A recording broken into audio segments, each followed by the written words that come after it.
Morning, everyone. It's a few minutes to 9. This is video number 236. It's your pre-open comment for Wednesday, May the 13th. Futures are up. They actually look a lot better than they actually are because fair value increases after the close last night were driven pretty high. The Dow right now is basically unchanged to about up 15, even though on the futures it looks like it's up about 130. Same thing with the S&P. It's up 15, but there's $11 of fair value, so it's only really up 4. The NASDAQ is the least affected. It's up 73 with a fair value of plus 25, so that's up 48. That's still a decent open.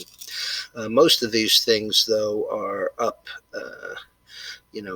about a third of their loss yesterday, right at the close.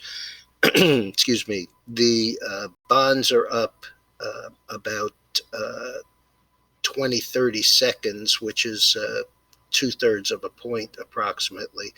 Oil is unchanged, and as you can see by the chart on the screen, gold is up 12. It's right into the downtrend line that's been in effect for the last 6 or 7 weeks. I'm leaning heavily towards getting back into the gold.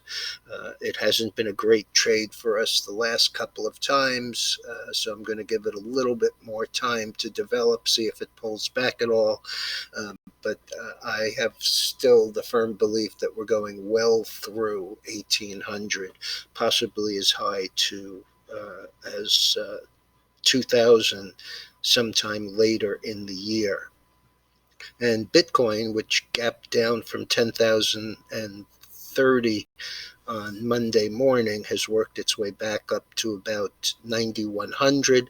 We added to our Bitcoin position at 10.02 a couple of days ago, and it closed around 10.60 yesterday, and will probably be up 25 to 30 cents today.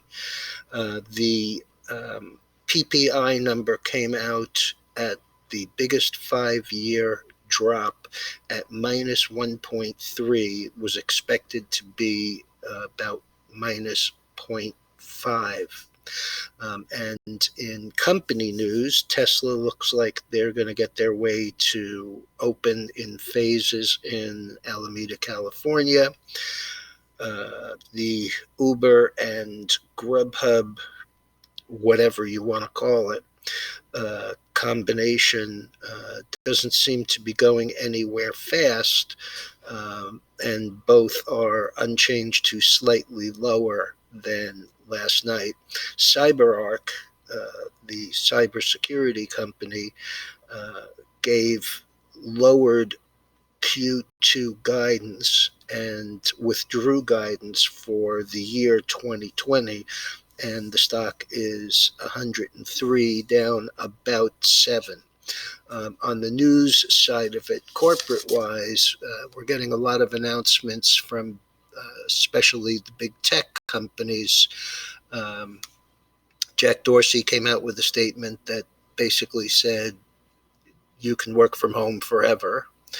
There are a lot of companies. Google also said people can work from home for the balance of this year and maybe into 2021.